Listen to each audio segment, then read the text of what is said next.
Hello and welcome to this first of 6 workshops here with Xposure. My name is David Newton. I am a professional photographer and filmmaker based in London in England, and over this series of 6 workshops, this first series, hopefully the first of many, we are going to be covering all sorts of things. Now, a few things for you to know. Obviously this is live. So that means that you get the chance to ask me questions. So please hit up the comments. And if you put a comment in, if you have a question, if there's something I've said that you're not understanding or you'd like clarification, feel free to ask a question at any time. You put that question in the comments box. I'll do my best to see it and I will do my best to answer it as well. So that's that bit. Obviously, because it's live, there are all sorts of things with the internet that it may stutter a little bit, or it may hang a little bit. Just stick with it, maybe scroll back 5 or 10 seconds and that could possibly clear it. Failing that, hopefully if you come back and watch it again afterwards to pick up all those tips that you may have missed first time through, you will be able to see it all in beautiful smooth detail. But we're going to keep our fingers crossed and hope that we have no internet challenges today. So this workshop today is called Take Control, and this really is for those of you who you've got your camera, you've maybe been shooting for a while, but you're not quite getting the best out of it. You're not making the most of what it's capable of. You're being ruled by your camera rather than you taking charge. Okay, so I'm going to try and get you to flip away from the camera having all the control to you having all of the control instead. Now we're going to do this in a very presentation way, so you're going to have slides and you can have me in the corner so that you're not just looking at a blank screen. And as I say, please do ask questions. That would be most useful. Now, taking control. So what do we mean? What do we mean by taking control? Well, when you take control, the camera by default is in charge of everything. So here you can see me traveling around the world, sometimes taking pictures, sometimes not. In all of these situations, I always want to be in control of my camera. I don't want my camera to make decisions about what shutter speed, aperture or ISO it thinks I should be using, because that's getting in the way of my creativity, getting in the way of the pictures that I want to take, and it should be exactly the same for you. If your camera's making those decisions, then you're relying on a piece of technology to do something for you, and as good as technology is, it's not as good as you. Okay, so that's what we want to get to. We want to get to a point where you have control of your camera. So the two fundamental things that we're going to talk about today are exposure and understanding how the camera sets exposure, how the camera measures and meters for the light, and thereby how you can decide exactly how much light is recorded for each and every picture, because fundamentally light is the basis of every picture. Without light we have no pictures, and we need to understand how to capture the correct amount of it. And to do that we need to understand how the camera wants to see light, how it wants to measure light, and then we can be in control of it. And once we've done that, once we've got that techie camera bit out of the way, we'll then be looking at some composition basics. I'll give you some guidelines on how to maybe frame your pictures a little bit better, how to achieve balance and flow in your pictures so that they're more visually interesting. So we're going to talk about the light and getting the light right, and then we're going to talk about the basics of getting the composition right, how we make things look good. Okay, and as I say, questions that you have, you just hit them up in the comments as we go, and I will dive on in and answer them. Okay, so what we're going to cover, let's talk about the light to begin with. Let's discuss exposure. So here is an image of snow with some little paw prints through it and a little hole with some water in it. Now, potentially you've experienced a situation where the camera has got the amount of light wrong. Namely, your picture is too bright or too dark, either overexposed or underexposed. And neither of those things are great. We're looking for the Goldilocks, the perfect amount of exposure. And unfortunately, in a situation like this where you have a predominantly white or light scene, the camera is always going to struggle. It's always going to get it wrong. And you have to take control of the camera to tell it to do something different to what it naturally wants to do, okay? Alternatively, you might have a scene like this, which is obviously a very dark scene. Lots of very dark tones, tones that are much darker than what we would call a mid-tone grey. And again, the camera is likely to get this wrong. That's because cameras, as brilliant as they are actually quite dumb. They can't tell the difference between shadows and highlights. They think everything is this kind of muddy mid-tone grey. That's what they want the light to be. So that's what they try and balance the amount of light they record to give you. Well, in a situation like this where you've got all of this dark, what's likely to happen is the camera's going to see all of that dark tone. It's going to make it super bright. The old lady praying is going to be way too bright. And that dark wall is going to lose all of its texture and intrigue and detail. Okay, so two situations, opposite ends of the scale in terms of what they're going to look like, how they're going to be recorded by the camera. But with a little bit of understanding, you can take what the camera wants to do and you can get the pictures like this where the exposure is correct. So, looking at exposure, I've already mentioned it.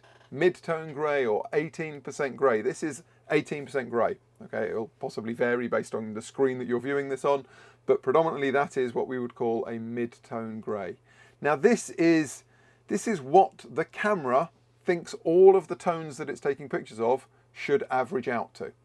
So if you point at that white snowdrift or you point at the dark wall, the camera is going to try and make them this brightness level. Okay, now as you can see, that's not always the best option. That's not quite what we're looking for in a lot of situations, okay? And this is why I say that cameras are inherently clever and yet a little bit dumb. Now, pictures can be overexposed, like the picture on the left here, where you can see all of that brickwork is way too bright, the colours are all a bit washed out. There's not much detail in there. There's a loss of detail. Some of the tones have just become pure white, i.e. lacking in detail. They could, like the picture on the right-hand side, be underexposed. You can't see what's going on. The shadows are all blocked up. We've got a lot of black, dark, heavy tones in there, and really, it's hard to see what's happening. Or they can be what we might call correctly exposed. Now, in truth, there is no such thing as correctly exposed. Okay, it's all subjective because photography is part science and part art. And the great thing about art is that it is entirely subjective. Your idea may be very different to your friend's idea or to my idea. So you may look at this and say, well, I really like the picture on the left-hand side, Dave, or I really like the picture on the right-hand side. Well, that's great. If that's what you like, then go with it. But part of photography is also about getting to a picture that the general consensus is correctly exposed. And most people would look at the picture on the left and say it was too bright, and the picture on the right and say it was too dark. The one in the middle has a good range of tones. Nothing is too bright. Nothing is blown out or blocked up in the shadows. None of the colours are overwashed out.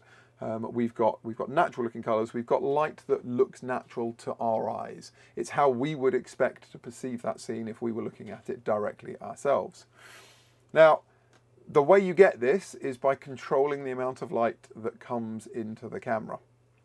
And there's a little animation here that explains it quite simply. So there are fundamentally 3 controls on a camera that affect how much light is recorded. They are the shutter speed, the aperture, and the ISO. And we're going to deal with each one independently. But to give you the overview, imagine that you have a glass, just like this one, and you are trying to fill it from a tap. Now the tap may have a very, very thick pipe, maybe a very big pipe, or it might be a very thin pipe. And hopefully you can understand that if the tap is very thick like this, then you don't need to turn it on for very long to get the amount of water into the glass that you need to fill that glass to the brim. Alternatively, if the tap's really very thin, you're going to have to turn that tap on for a long time as the water slowly trickles out and fills that glass, okay? Photography is very much like filling a glass with water from a tap. the size of that pipe, the size of the tap, is your aperture. It's the size of the hole in the lens. So we can have a very big hole that lets a lot of light in. We can have a very tiny hole that doesn't let much light in. And the amount of time that you turn the tap on for, well, that's your shutter speed. It's how long that hole is open for, opened and closed. Okay, if you followed that, then we'll start talking about the exposure triangle, because we have 3 settings, so we can have a triangle. And what we're looking for when we take a picture is the combination of these 3 things to give us the correct amount of light. Okay, that's the goal. Now, we've got our aperture, and our apertures can run from, let's say, f2.8 all the way up to f22. We've also got our shutter speed, and they can run from, well, we've got 1 second down on the bottom right hand corner, but they can go way longer than that. You can have days of shutter speed if you were doing a pinhole picture, all the way up to really fast shutter speeds. This goes up to 1/250th of a second, but you can go, most cameras by default will allow you 1/4000th of a second. Many will even allow you 1/8000th of a second. So you've got a much extended range over what I'm showing you here, but this is to get you started, give you the idea. And then we've also got the ISO. And ISOs can be very low or they can be very high. Very low, like ISO 100, is the camera being not very sensitive to light. So you need to get more light in there. ISO 6400, as we have on the right-hand side of this scale, is the camera being very sensitive to light. So it's going to record more light in any given time period. It's going to make more use of the light photons that are hitting the sensor. Now, that's all well and good. And as I said, what we're looking for is the combination of these 3 to record the correct amount of light. But it's not just affecting the amount of light we're recording, it's also affecting the look of the picture. So what you can see here is on the left hand side, this aperture band. Down at f2.8 we get what you'd call shallow depth of field, and I'll explain this in a little bit. Whereas at f16 and f22 we get deep depth of field. If we come over to the shutter speed at 1/250th of a second, we are going to freeze motion. So anything that's moving is going to be rendered sharp. Whereas at a second of exposure, we're more likely to have blur. The subject might be moving or we might get camera shake. And then when we come down to the bottom to ISO, ISO 100 has very low noise. So you're not getting many speckles. It's nice and smooth tones in the picture. Whereas if you go up to 6400 ISO, most cameras will give you some level of what we'd call image noise, and that means speckling. There may be dots. If you ever shot with film, it will look like film grain, okay? And therefore, the general rule to deal with ISO, the general rule is we try and keep the ISO as low as we possibly can. So if ISO 100 is the lowest setting on our camera, we want to be as close to ISO 100 all the time as we can possibly be, because that way we get the best looking image, the highest image quality with the smoothest tones, okay? So that's your aperture, your shutter speed, and your ISO. Now to give you an idea of what they do.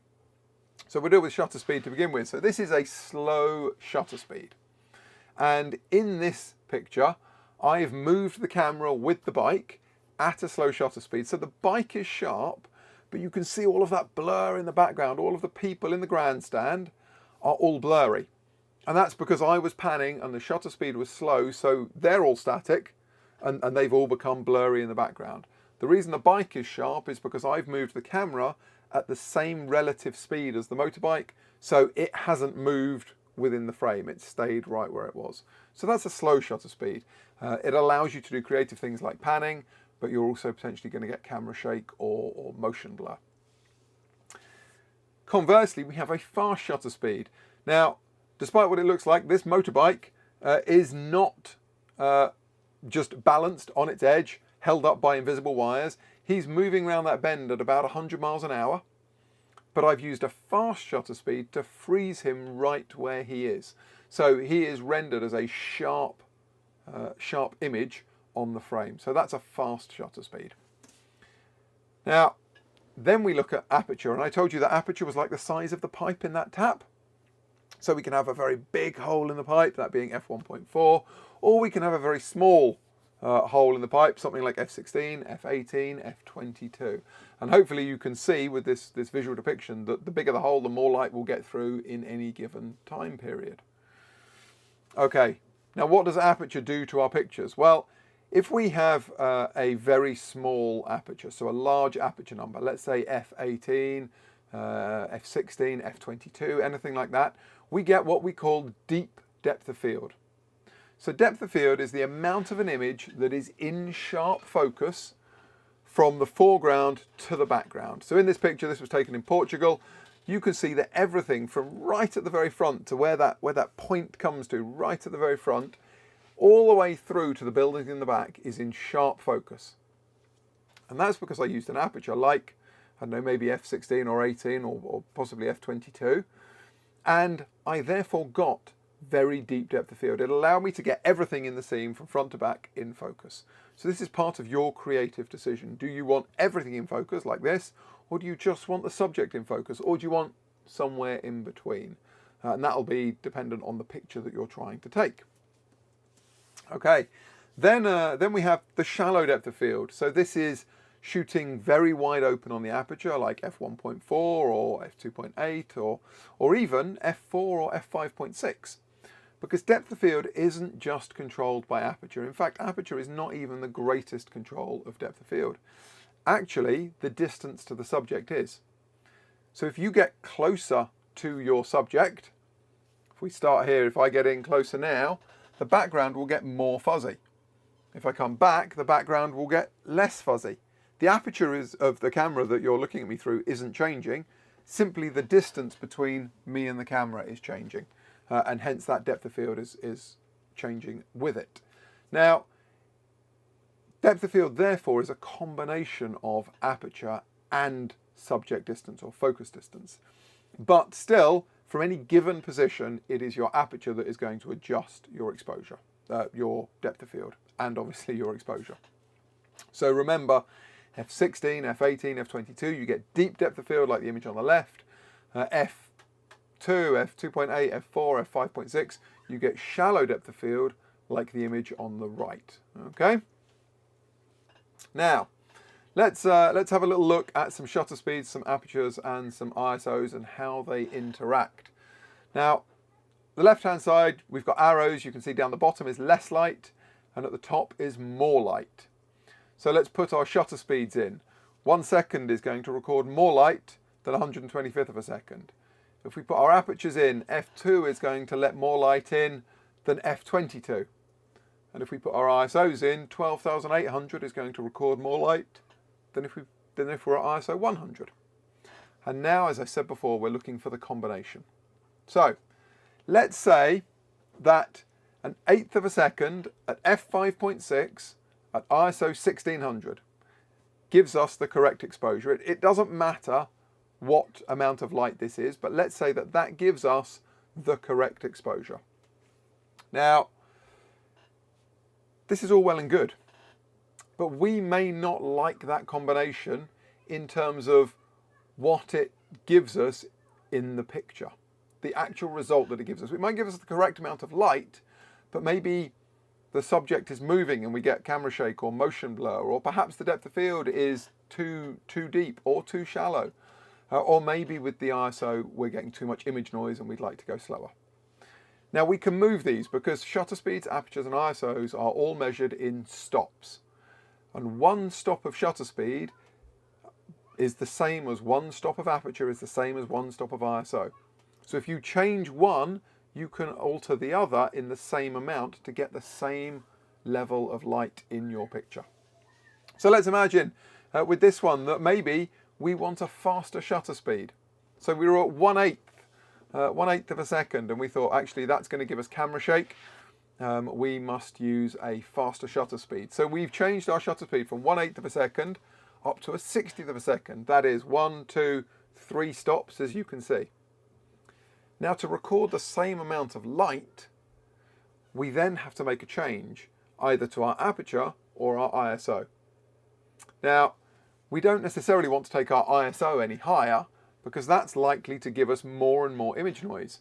So in this case, we've had to change our our aperture instead. So we've gone from f5.6 and we've made a change of an equal number of stops. So I said we started at 1/8 of a second, we went 1, 2, 3 stops. We then on the aperture went from 5.6, 1, 2, 3 stops to get to f2. Now this is a very different combination, but crucially the amount of light that is recorded is exactly the same. Just the look of the picture will change in terms of the depth of field and in terms of any subject movement. Okay.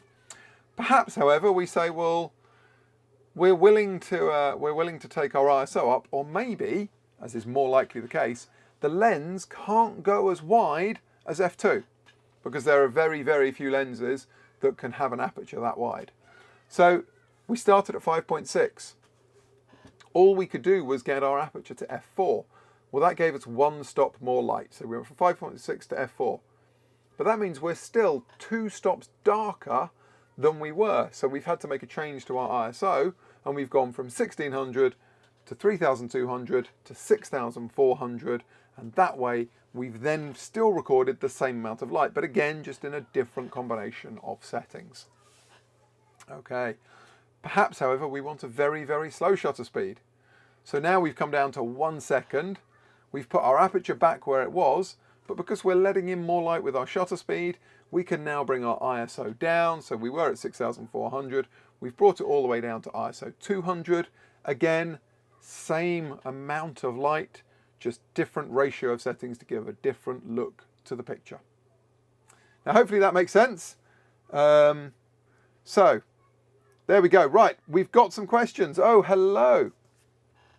We've got some questions that have come in, and it seems like an opportune moment to pick up on them. So I'm going to look over here, which is where I can see the questions. So Pranit Aurora, hello there. Can I tell you... Oh, there we go. Well, you've already had that one. What's aperture and ISO? Well, as Yuvanti said, ISO is the sensitivity to light, and the aperture is how big the hole in the lens is. So if we open the lens up wide, we have a big aperture. If we close it down, we have a small aperture, more or less light coming in. There we go. Okay. And Yuvanti, thank you for jumping in there and answering those questions as well. Fabulous. Right, let's move on.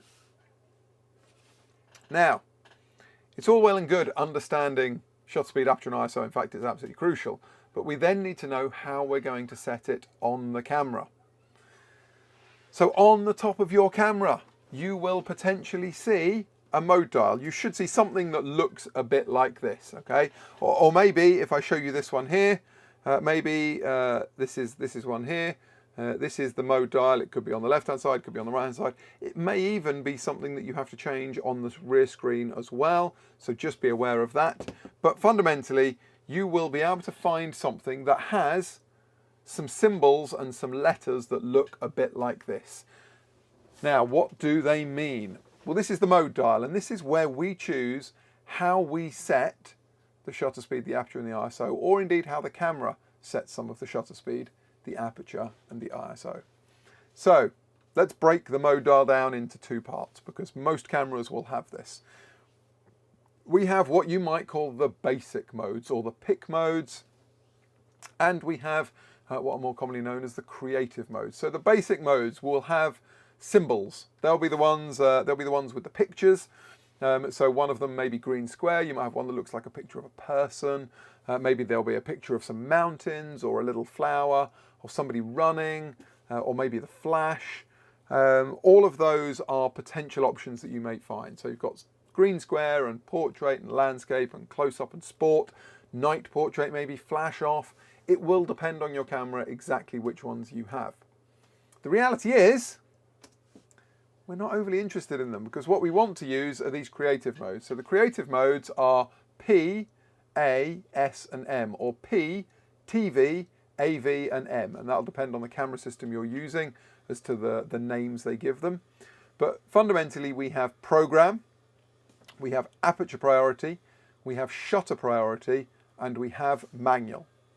So we're going to put a big red cross through these basic modes because we don't really want to use those. They are what we're trying to stop you doing. They're the camera having control over everything and ruining your pictures, or maybe not ruining your pictures, but making sure they're not how you want them to be.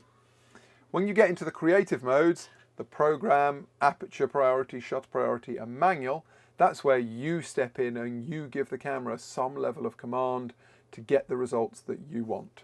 Okay, there we go.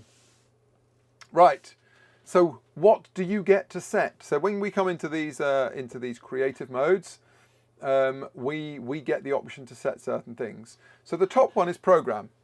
Now program, the camera is going to set the shutter speed and the aperture.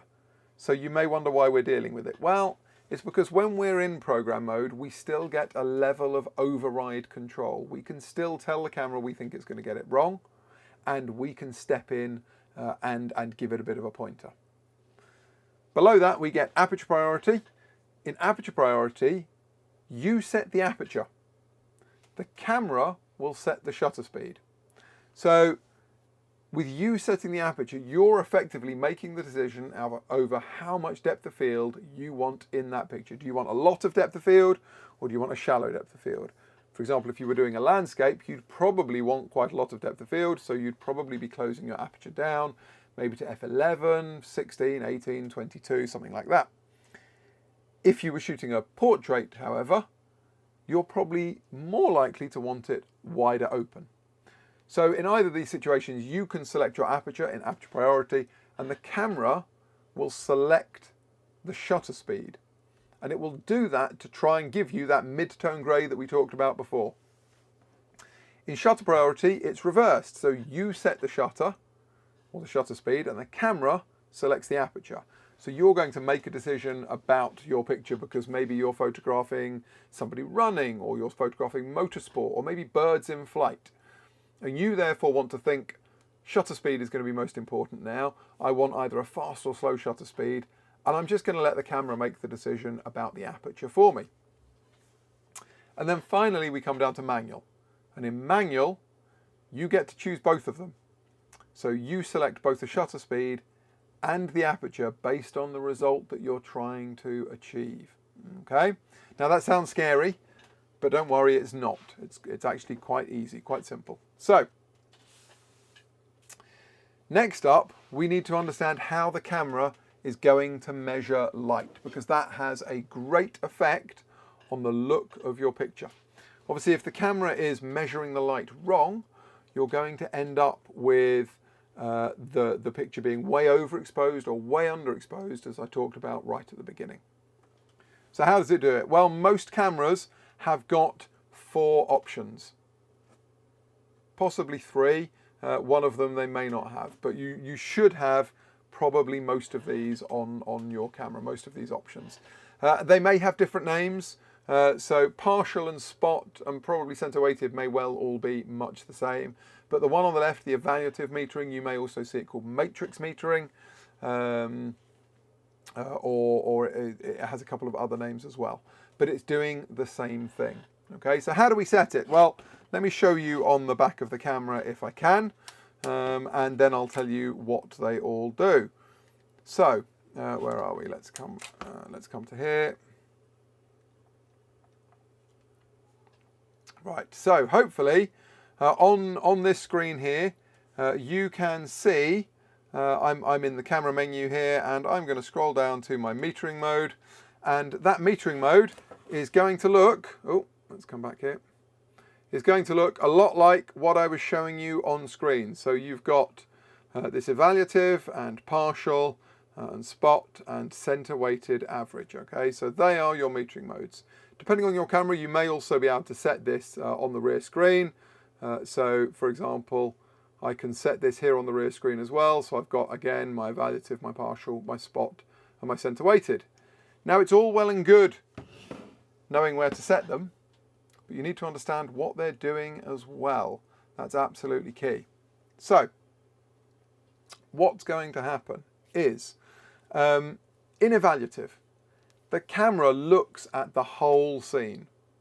It measures everything that it can see within your framing. It breaks it up into lots of little segments. It averages it out, and it assumes that everything is that 18% or mid-tone grey that I talked about before.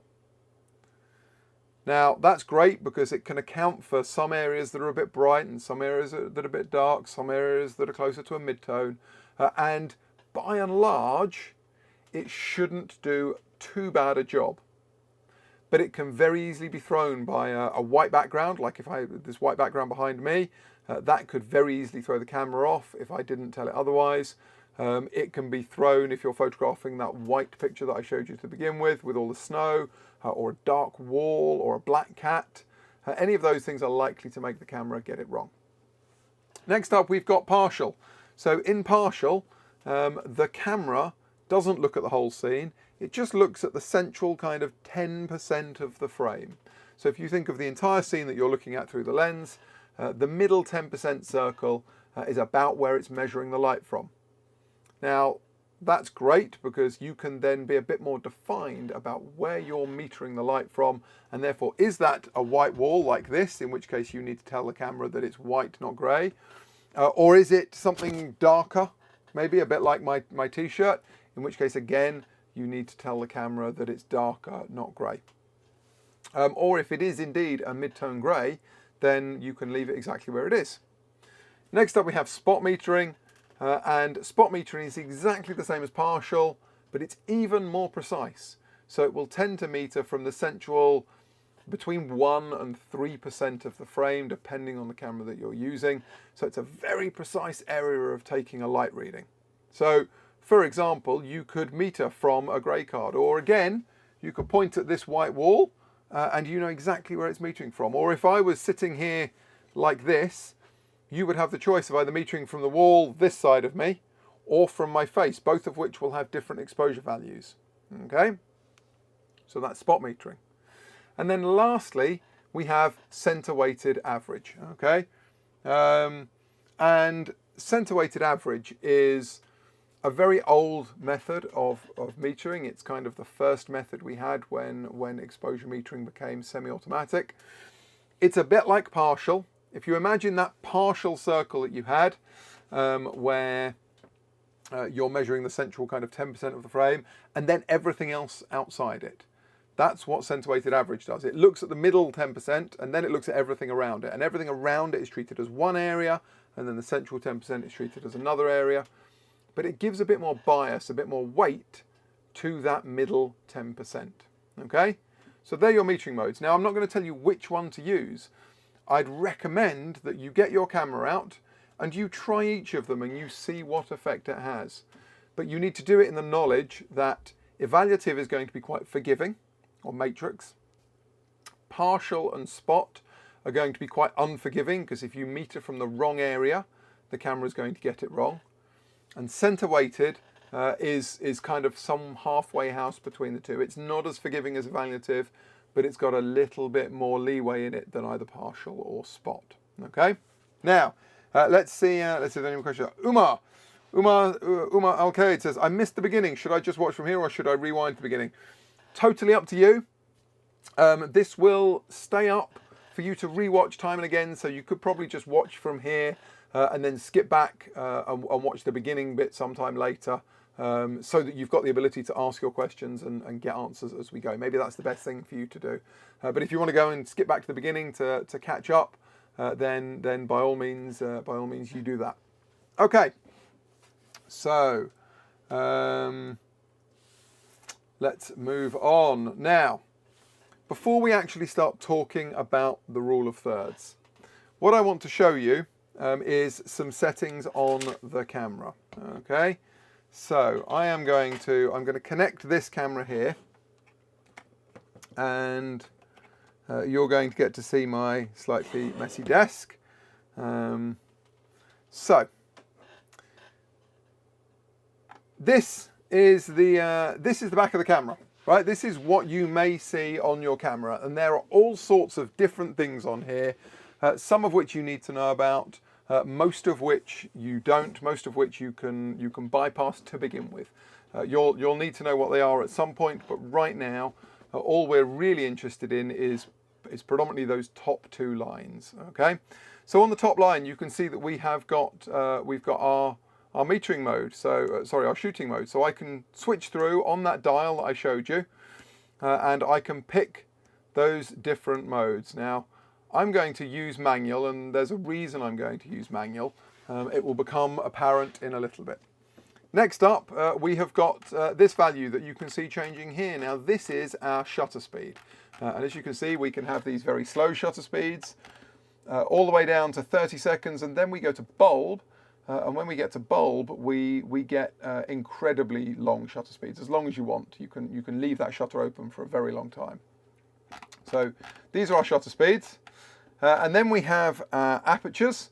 So that's the next one along. And you can see I can change this. This lens will allow me to go to, I can get down to f4.5 at the widest setting, and I can close it down, and I can get all the way up to f22 at the narrowest setting, so for the most depth of field.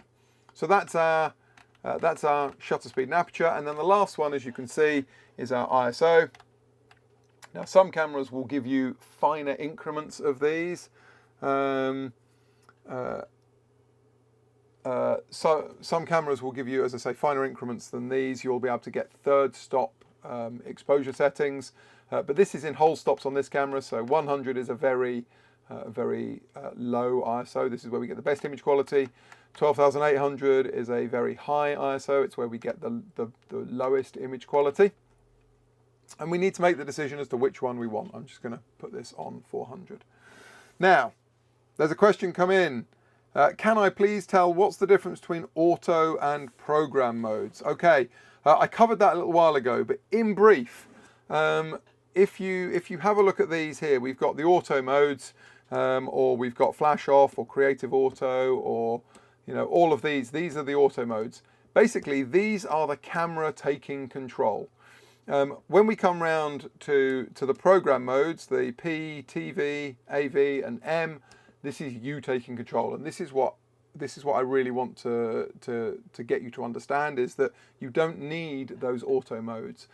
The program modes are going to give you better pictures because you're going to understand more about photography, and you're going to know more about what your camera is doing, and therefore you can tell it what you want it to do. Okay, so let's say we're now in manual. Now, the other thing that I want you to see on this is this scale that goes from -3 to +3 with a 0 in the middle. And now there's a little check mark, and you see as I change shutter speed, or as I change aperture, that little check mark moves around, or indeed as I change the ISO, that check mark will move around. Now this is the exposure scale.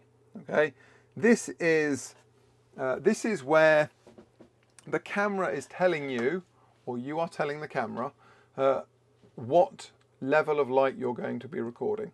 So the settings above, the shutter speed, the aperture, and the ISO, are the combination that give you an amount of light. Okay, if we step out of manual and we come to let's say AV mode right now. So in AV mode, we can adjust our aperture. So you see I can close my aperture down, and as I do that, the shutter speed is going to change in combination with it to try and record the same amount of light. Well, that's great. If I was pointing at something that was a mid-tone grey, I'd be very happy with whatever the camera is going to give me. But in this case, I'm not. So let me just turn on live view. And the camera is pointing, as you can see, at something white. Okay. Now, you can see that exposure scale, and we know that this is a white. Well, it's the underside of my keyboard, and it is white, but it looks grey, and that's because the camera in this AV mode is not giving enough light to record the amount of light that we want. So it's making it too dark, it's underexposed.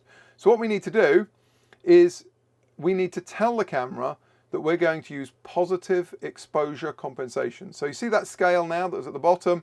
I'm now moving that to the right, and I've said to the camera, I would like this scene to be 2 stops brighter than you think it needs to be. Okay? So that is 2 stops of overexposure. But the picture's not too bright because this subject, this underside of an Apple keyboard, is brighter than a mid-tone grey. Okay? A mid-tone grey is actually a bit more like my desk here. If I show you this here, you can see my desk is this, I've deliberately painted it to be a mid-tone grey, and it's more for colour grading. It's so that when I'm editing, I don't have anything that is particularly impacting the colours that I'm seeing. But it also works very nicely as a mid-tone grey explainer right now. So let's get this camera back on. There we go. Right, if I come back here. So what I've done, as you could see, I turned that exposure scale. You can see it here now. I turned that exposure scale up to +2.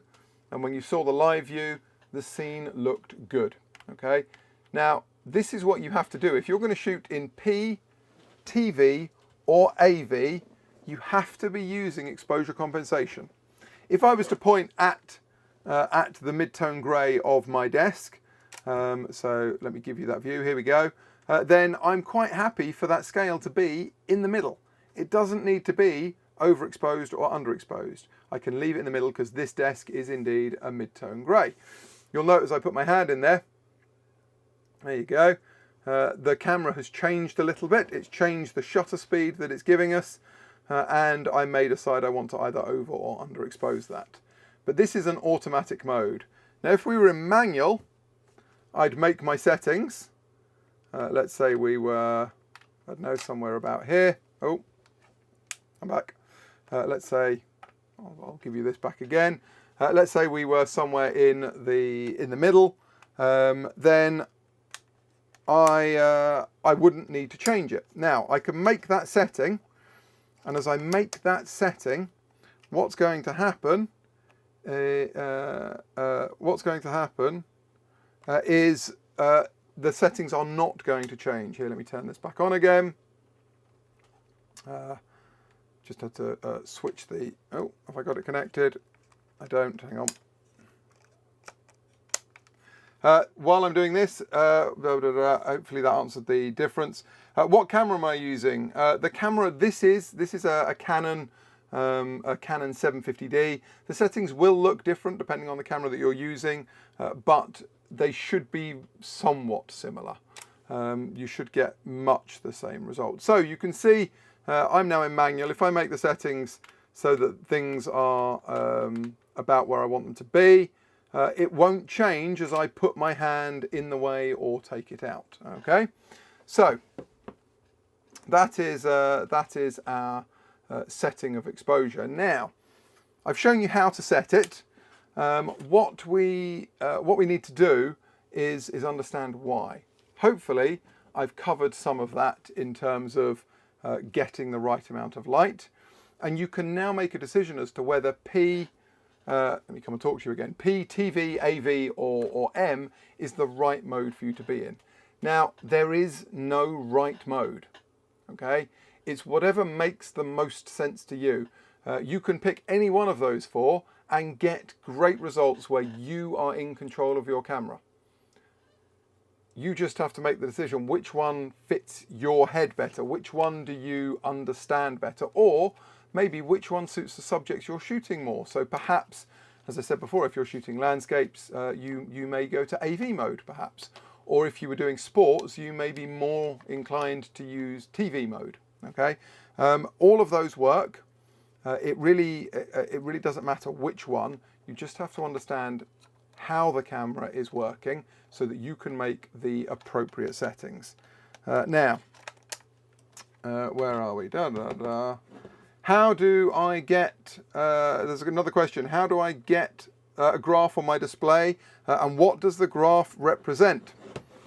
This is almost like you preempted my question, or you preempted where I was going next. So that graph on the display, that's called the histogram. Most current cameras will be able to show you a live histogram. And what does a histogram mean? Well, it's a graph of distribution of tones, okay? So we have on the left-hand side, we have the black side, the dark tones, and on the right-hand side we have the light or the whiter tones. And what I'm going to do, I like to draw this out. So while I grab a piece of paper, here we go. And I'm going to draw this for you because I find people understand it better rather than just watching it on screen. So here we go. You can see my hands, and you're about to discover why I'm a photographer and not an artist. So the graph, if I draw it like this, this is what we would call 0, and this is 255. So this is black, and this is white. This here, this is the number of pixels. Okay, so now you know what the axes are. Hopefully you can understand what it means. So it's a bar chart. If I have some bars that look like this,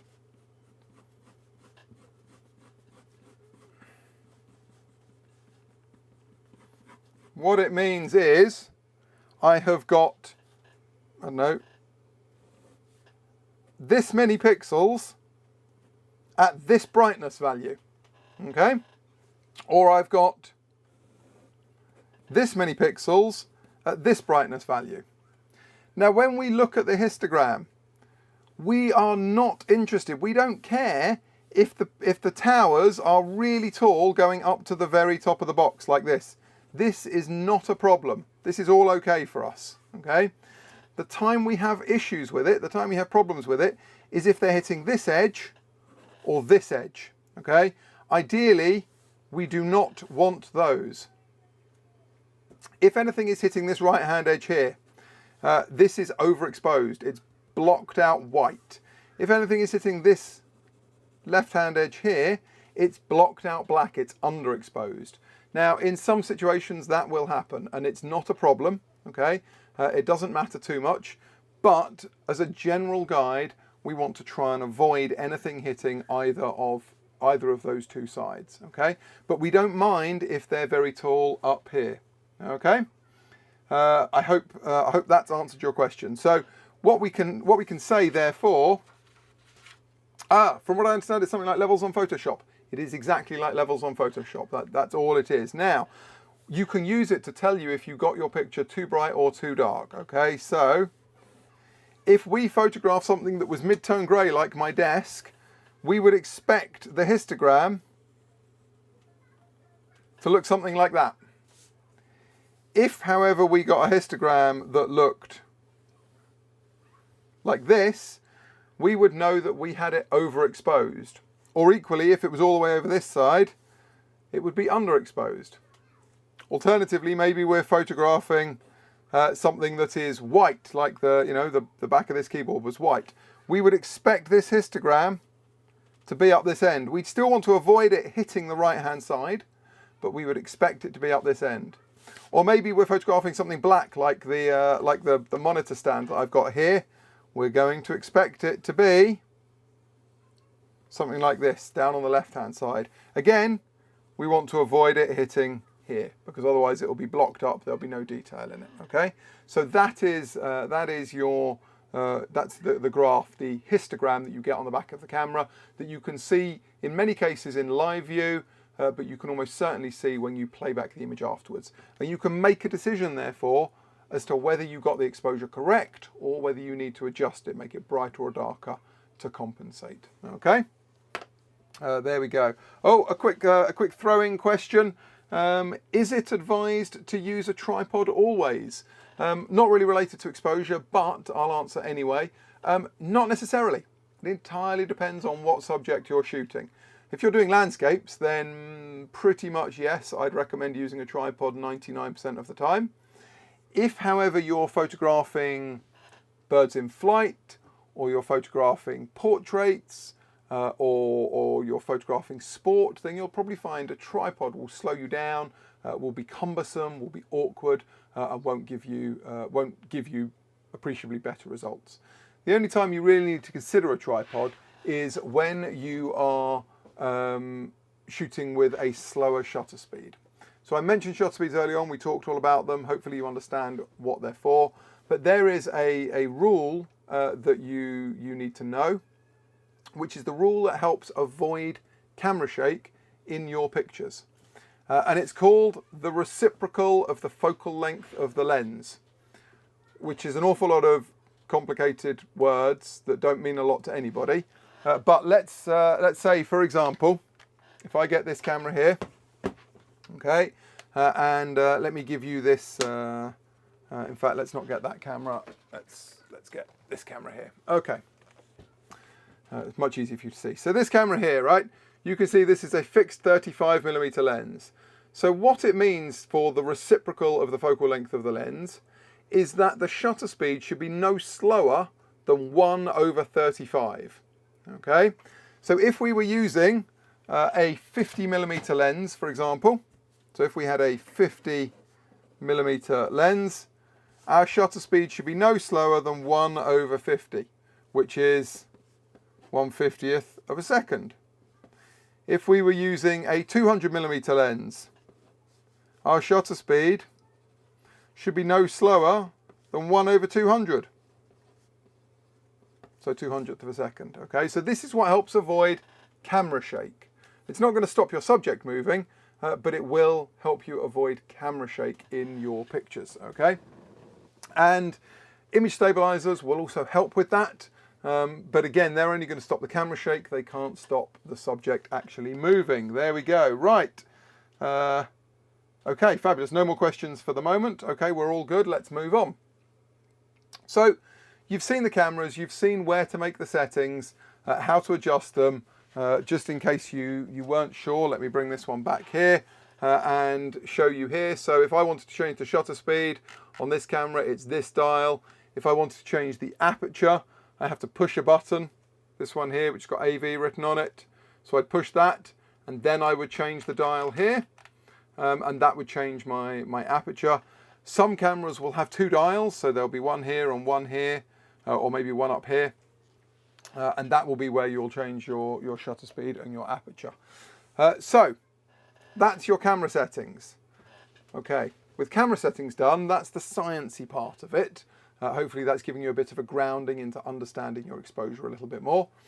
We are now going to move on, and we're going to talk a little bit about the basics of composition. And I say the basics because one of the sessions that we've got coming up when have we got that?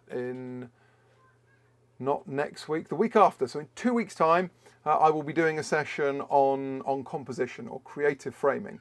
So this is just going to give you a little taster, a little bit of a teaser, some of the basic concepts, and then we'll talk about them in much more detail in 2 weeks' time. So number one, we have the rule of thirds. Okay, now the rule of thirds, what is the rule of thirds?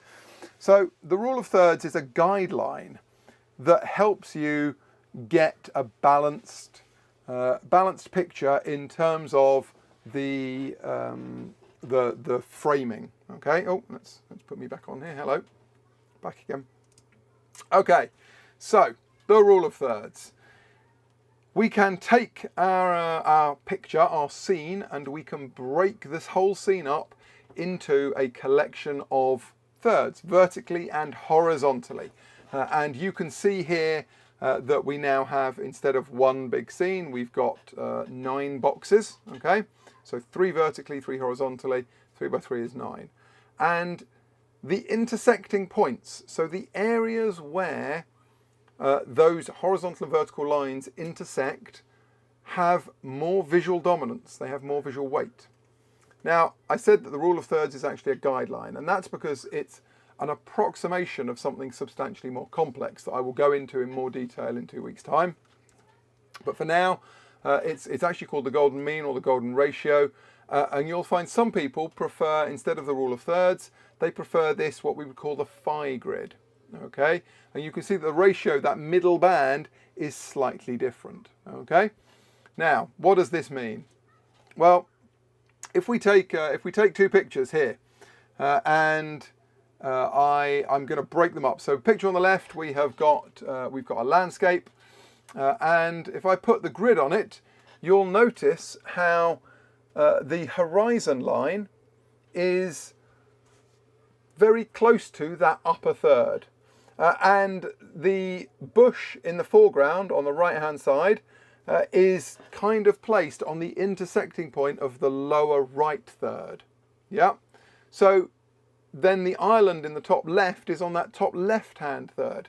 So there is a balance between foreground and background. We've got an appropriate amount of foreground and sky, and the elements within the frame have been positioned so that the island in the background and the bush in the foreground provide some level of balance. Yeah, they have a level of symmetry or flow to them. It feels comfortable to look at. It doesn't feel all sort of lopsided. Notably, the horizon is also straight.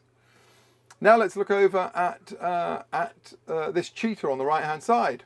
Oh, there we go. So we put the grid on it again, and now that eye that we are instinctively drawn to, we're always drawn to eyes in a picture, is placed, as you can see, just above that intersecting third, the left hand upper third, and therefore we feel like, again, we have a bit of a flow. We've got a shape of flow from the eye of the cheetah down past the nose, past the mouth, down to the shape of that leg coming out in the bottom right hand corner.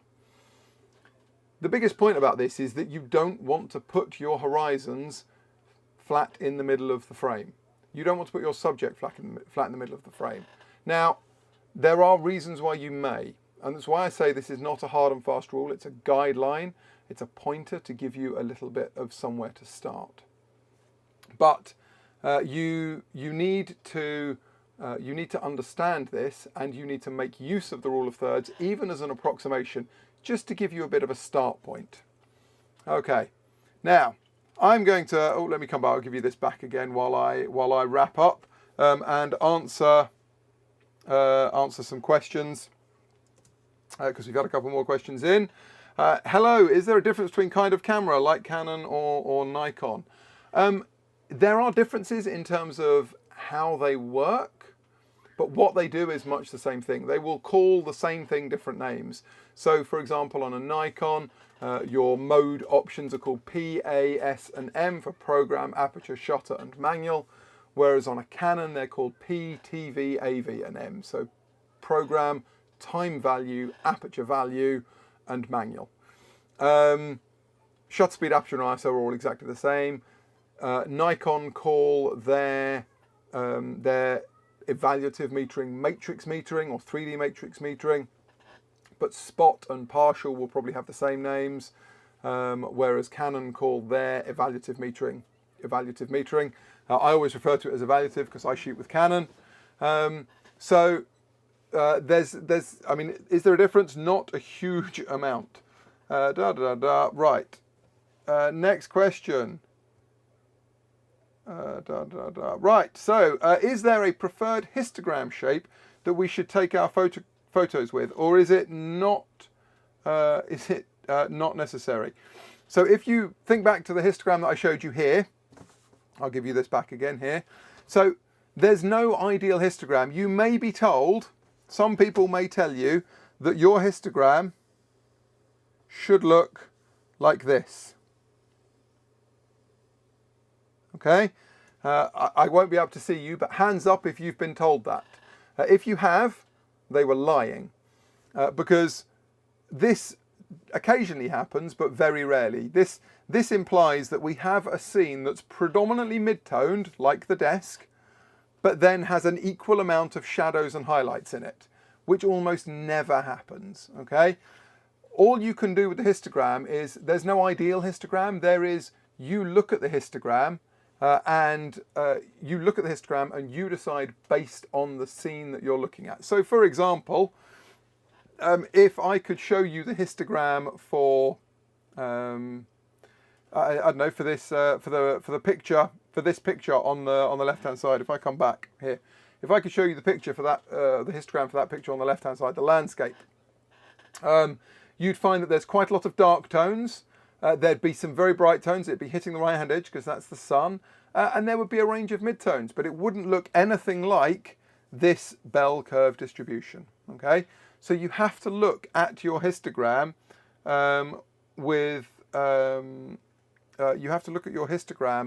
with the knowledge of what your scene looks like. If your scene is all white, like a piece of white paper, then you would expect your histogram to be over on the right hand side, like this one here.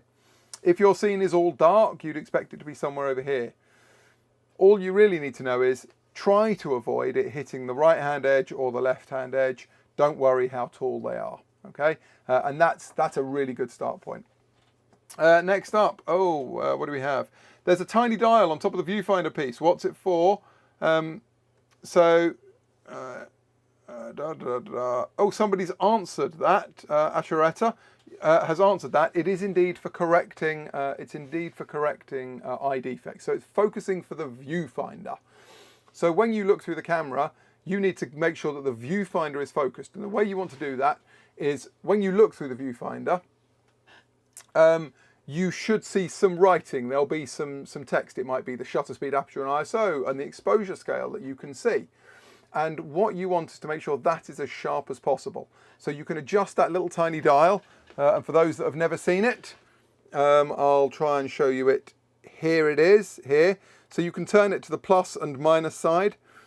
And you can adjust that until the viewfinder, the writing in the viewfinder looks as sharp as it can possibly be. That's different to focusing the lens, where you're focusing the scene onto the sensor. Okay, so you should be doing both. There we go. A couple of you have said, a couple of you had said, but it seems to have taken them away. Someone asked me if there was my preference between Canon or Nikon. I shoot with Canon. They are much for muchness. You can use, most cameras these days are very good. It doesn't matter if it says Canon on the front or Nikon or Sony. Everybody's making good cameras these days. It's about finding the camera that works for you, the camera that you like holding, the camera that has the controls in the right place for you. Because if the cameras don't make sense to you, if the controls are in the wrong place, you won't enjoy taking pictures. And if you don't enjoy taking pictures, you're not going to take many and you're not going to get better. So worry less about what name is written on the front of the camera, worry more about how the camera feels when you hold it and where the controls are, whether they make sense to you or not. Okay, there we go. What's a viewfinder? Krishna, the viewfinder is this bit here. On a DSLR camera, it's what you look through to be able to see what the lens is showing you. If you are on a mirrorless camera, you may not have a viewfinder. You may indeed just be using the screen on the back of the camera, which effectively becomes your viewfinder. There we go. Any more questions? No. Okay. Well, I pretty much have answered all the questions. I don't think there's any more. We have pretty much run out of time. We've completed our hour. I hope you've enjoyed it. I hope you've learned a few things. It's giving you some hints and tips. This video will stay up. You'll be able to watch it again on the Xposure page. It's going up again tomorrow, and you can therefore you can catch up, re-watch it, any of the bits that you missed out on or you didn't understand. Next up, next week, we've got I'm doing a workshop called All About Light, where we will talk about light and we'll go into more detail. So I'll probably talk a bit more about the exposure settings. We'll recover the shutter speed and aperture and ISO and that kind of stuff to make sure that you've absolutely got it nailed in your mind. And then we will go into a bit more detail, talk about a few more things, okay? I'll give you some homework, some advice on things to try at home, and a few more pointers on exactly how to set the exposure accurately on your camera. And then the week after that, we've got creative framing. And creative framing, as I said before, we'll talk a lot about composition. We'll talk about that rule of thirds. We'll talk about some other framing and composition guidelines that you can use. And then after that, we go into some actual shooting situations. So we're going to do a macro flowers shoot. And then I think we're going to do a bubble shoot. And finally, we're going to do an incense shoot. So you can follow along with those, get some hints and tips to create some great images at home without having to go outside, without having to go anywhere. I'll give you all those hints and tips. So thank you very much for watching along. I hope you've enjoyed it. I hope you gained something from it. And I look forward to seeing you all at the next one, same time next week. Bye bye for now.